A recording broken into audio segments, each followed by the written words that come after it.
Welcome to the Flynn Effect podcast, where we dive deep into all things culture, industry news, and history, all with the goal of helping our clients to perform better. I was going to say, I feel like it's like silly to introduce you these days, Heather Rexinger, VP of, but is it client services now or is it strategy and planning? Client services and And strategy. I'm going to say, because we changed the department name, so I didn't know if we Yes. followed suit. I probably should know that. But anyways, welcome back. Thank you. Thank you. So we're going to do some kind of current events we've been gathering for these Yeah. last few weeks, talk about a few things that, tie to the things we do every day. But first, I feel it's important that we close the loop on the will Taylor Swift be playing the Super Bowl speculation. Yeah. I was pretty sure. I felt pretty sure. But did you see that she was on Jimmy Fallon on Monday? Yeah. I read a bunch of reports that she was going to do it, but then that came down to ownership of the rights to the footage of it, which NFL Films needs to own. Yes. But then she just kind of pretended like she no debunked one that, ever though. really And she told her. I think she also said, which I actually think is valid, like it's Travis's last year playing, like let's focus on that. I don't need to be like worried about my choreography while I'm like trying to go watch my fiance's game, like, which I actually think is like is sweet. Yeah. She would take all the attention, let's be honest. Except for Chiefs aren't going to the Super Bowl. Yeah, There's my next prediction. Okay. Well, my husband is now convinced that the Patriots are going to win our division because they won one game. He's we might have a chance. I was looking at the schedule and we're up against some not great teams. Okay. All right. We'll see. But yeah, I don't feel as confident. All right. Well, actually, speaking of sports, we are going to talk really briefly. I'm just going to read two summaries of campaigns that have come up in September and October that had sort of a key theme associated with them, which was catering to the Gen Z audience. So first up, Nike introduces its new tagline, "Why Do It?" following 40 years of Just Do It. The new tagline shifts the focus from action alone to purpose and intention. Specifically aimed at the younger generation, it challenges young athletes to reflect on why they start. It frames greatness not as something given, but something chosen with every step forward. And it's a star-studded campaign. I think you had sent it my way a few weeks ago. Yeah. There's LeBron, Caitlin Clark. Is it Scotty Scheffler? Who's the golfer in it? Might be Scotty. I haven't seen it in a few weeks. Yeah. Now I forgot who's in it. But. Yeah, but it's a big campaign. They did a really nice job with it. Lots of different variations. It was all over social. Yeah. And then the second one we were going to note as well is MarketWatch. So totally different area, in the financial services space. Debuts first brand campaign called Don't Short Yourself. The financial news publisher is rolling out neon green ads to target Gen Z with tongue-in-cheek taglines such as, "Make sure your kids are Nepo babies," or "AI can't take your job if you're already retired." Yeah. The creative was developed by agency Mother, and it leans into an irreverent tone and a bold aesthetic evocative of the brat aesthetic that dominated 2024 with that lime green and black. So two brands doing it very differently, but leaning into Gen Z. So what are your thoughts? Yeah, I think it's really interesting how they're catering so far into Gen Z, which I love, because they're not trying, especially MarketWatch, they're not trying to toe the line of multiple generations. They're going all in on Gen Z with that campaign. They're targeting other generations in other areas. But I think what is really interesting there is they're leaning into the same insight across the campaigns, that there's a lot of like cringe culture going on in Gen Z and perfectionism, where other generations, there's always been anxiety and people want to succeed. But Gen Z is almost more afraid to fail than they want to succeed. So they don't want people to see them in a certain light. So even something like, this podcast where, I cringe when I post it on LinkedIn. I'm like, oh. But why do it? Because who knows? A new client might come our way, or someone might say, wow, that's really interesting, and we can start a conversation. So the Nike positioning is really interesting because Just Do It has been around for so long that to shift could cause issues in their perception, but I think their brand is so strong and it's such a slight shift that it's not going to take away from their current audience. And Nike has a lot of competition coming in right now, so they need to lean hard into Gen Z and take away from a lot of the new entrants like the Lululemons of the world. That they weren't competing against with some of the older generations. Yeah, and they obviously, this is another thing we talked about yesterday, but they just launched that collab with Skims. It's called Nike Skims.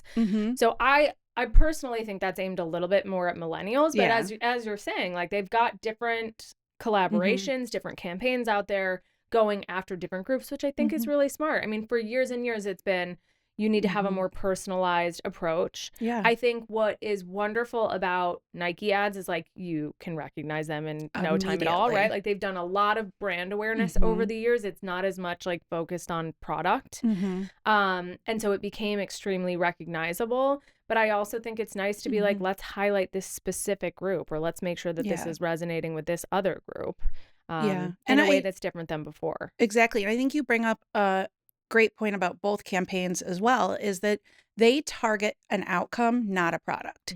So MarketWatch is targeting your financial strength. It's not talking about their publications, and the call to action is not subscribe today. It's very much so brand awareness. It's very brand awareness. Same thing, Nike has constantly been brand awareness. They have a lot of lower funnel campaigns running as well. But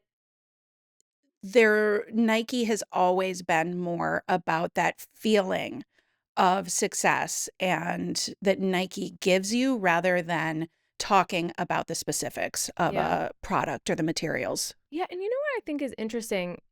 So, you know, they're kind of playing on this idea of like, well, why do it? Because like, why not? Like, what if something amazing happens? And I guess there was a part of me that was like, you know, there are these perceptions out there, whether they be right or wrong, sometimes that Gen Z is a little less like self-motivated is kind of what you hear. And, you know, they said the same thing about millennials. It's not like this is anything new. But I was like, I wonder if I were a Gen Z, if that's how I would hear that, or if I would find it to be like kind of like a rally cry, like a call to action, you know? I think it has a nice payout, like a payoff in the spot, but it did get me thinking. I'm like, oh, are we like leaning into this like you're being kind of lazy thing? Yeah. Well, it's interesting. I haven't seen any sales results because it just came out a couple weeks ago, but it will be interesting because it immediately hit me and I went, wow, what a great spot. Yeah. But I'm a millennial, borderline Gen X. So it's interesting the shift. And I think I immediately saw the insight behind it. And that's why it resonated so well with me, because I thought it was very well done from a marketing perspective. But it'd be interesting to see how it carries across. Yeah. Well, and I think to that point, like the imagery associated with the MarketWatch campaign is funny. Like there's a basically like rhinestoned pacifier, right, on this really bright background that I'm sure if you were just like walking by without any context, you'd be like, what the heck is this? But I think to the point of Gen Z being so irreverent, there's always comments on TikTok and Instagram of them like being like, oh my God, our generation is so unserious because of the stuff that goes out on social.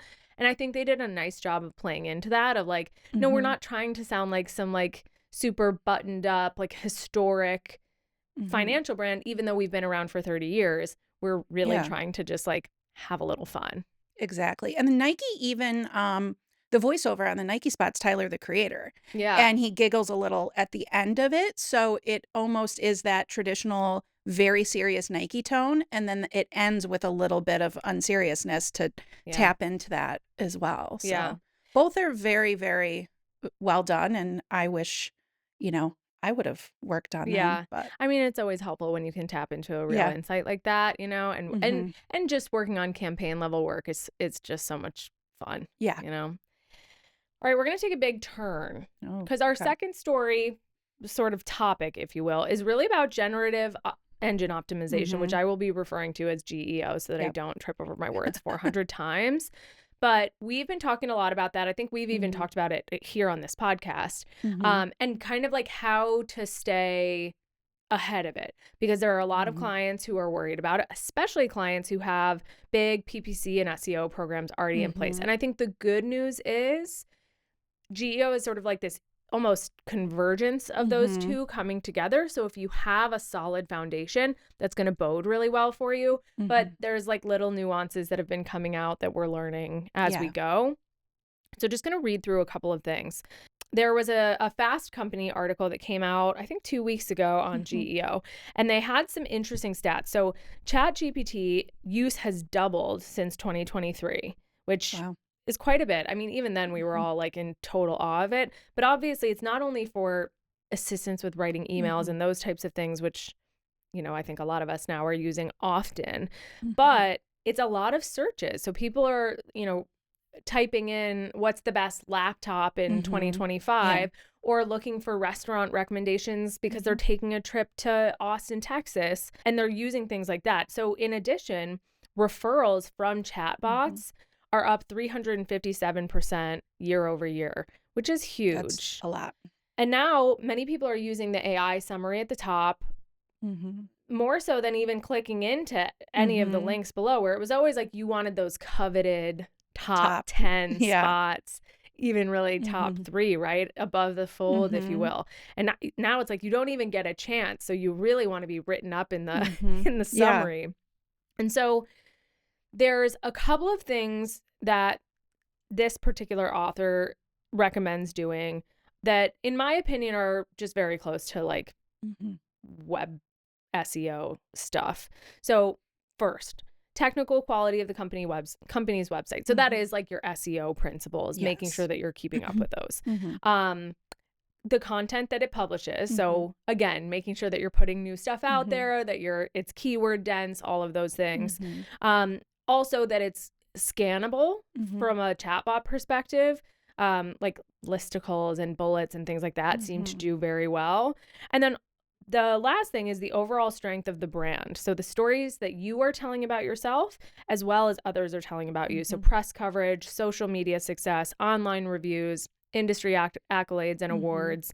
But what I thought was interesting about this is this article is kind of saying you can trick the chatbots a little bit in the brands, but also that if a chatbot makes up their mind about you, it is very difficult for you to change. Yeah, basically it's like you are out of luck unless a new LLM comes out and forms a different opinion, which I think is so funny. It's like we're basically saying, well, yeah, Gemini is really opinionated, so you want to make sure you're in there. But it was also talking about how, like, and we've heard about this for years, you do have to be careful with verifying and fact checking the content that comes out, because that's not what these crawlers are doing. They're kind of taking it at face value. So to some extent, that's great as a brand, because if you put enough rich content out there, you can really kind of convince a chatbot that you are what you say you are. But also, it's more challenging because everybody has that opportunity to do it. Yeah. And I think what's really interesting to that point is if it's formed an opinion about you, it's pulling heavily from Wikipedia, YouTube, Reddit, which you need to be paying attention to your perception. So you can write and say you are whoever you want to be, but your audience really needs to feel the same way, because if everyone's saying something different, AI is going to figure out whatever it feels, the audience perception is. So a couple, bad seeds can really ruin it for a brand. Yeah, which is very scary. I mean, obviously, that happens anyways. And with the speed of the internet and all of the things like, and the news cycle, like things go away quickly. But I guess not if Gemini or, one of the others is making up their mind. And the other thing, this seems like a very small thing, in practice, but just got to make sure that your site isn't blocking crawlers. Yeah. Because many years ago, we all did that. Yeah. And I think and now we need to reverse it. I know. And consistent messaging too. Yeah. Because that'll, if you don't have consistent messaging in places, it'll get confused. Yeah. Yeah. But it's interesting. I feel like, Google put out an article about GEO and SEO earlier this year, which was basically like, let's the same principles apply. Just keep doing it. But I do think people are going to figure out more and more as they play with it, like individual practitioners who really sort of dedicate some time into doing research.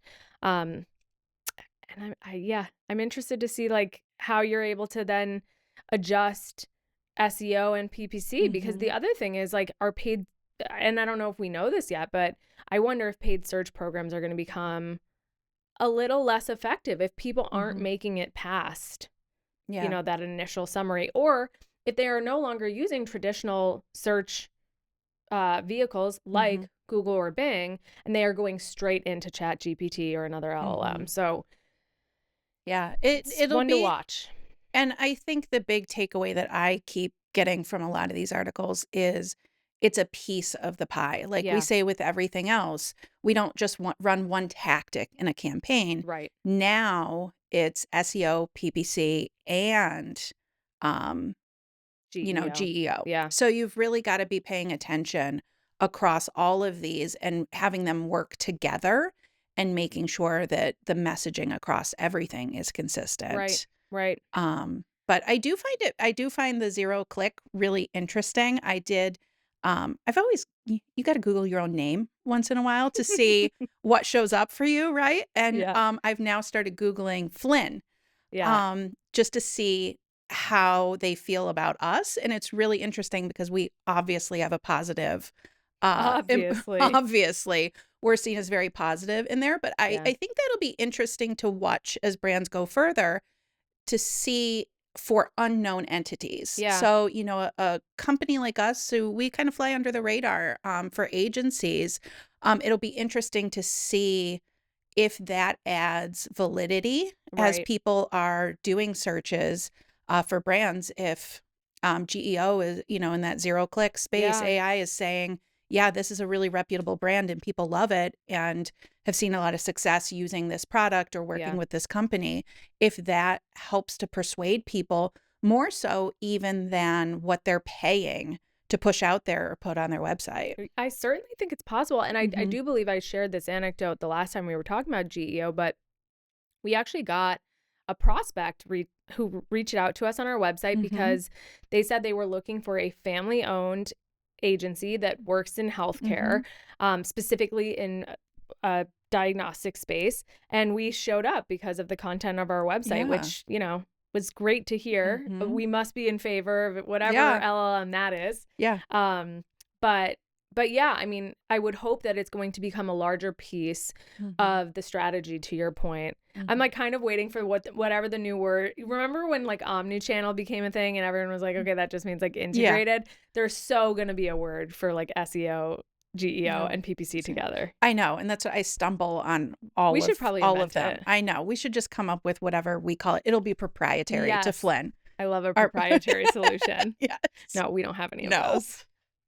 But yes, I am really interested to see where it goes. And another thing that I found interesting in an article I was reading about GEO is AI likes Bing more than the average human does. So I don't know that I've gone to Bing other than to test campaigns and things like that for ourselves here. I don't use it as a consumer. So it's really interesting, and just a piece to keep on top of is not only how is Google ranking you, but where do you stand in Bing? I think that's very audience specific though too, because you know we work with a lot of older audiences, and we have a decent split between Bing and Google because they are there.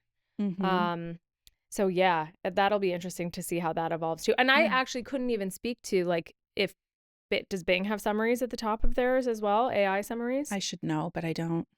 My computer died, so it like restarted so in the midst of this, so I can't tell you either, but we'll do some research and report back. No, I think it's just interesting and evolving, and we'll stay on top of it. All right, Heather, well, I think that's everything that we had today. Any other last parting wisdom? No, just go listen to Life of a Showgirl. I have been, obviously. All right. We'll talk again soon, I'm sure. Yes. Thanks, Heather.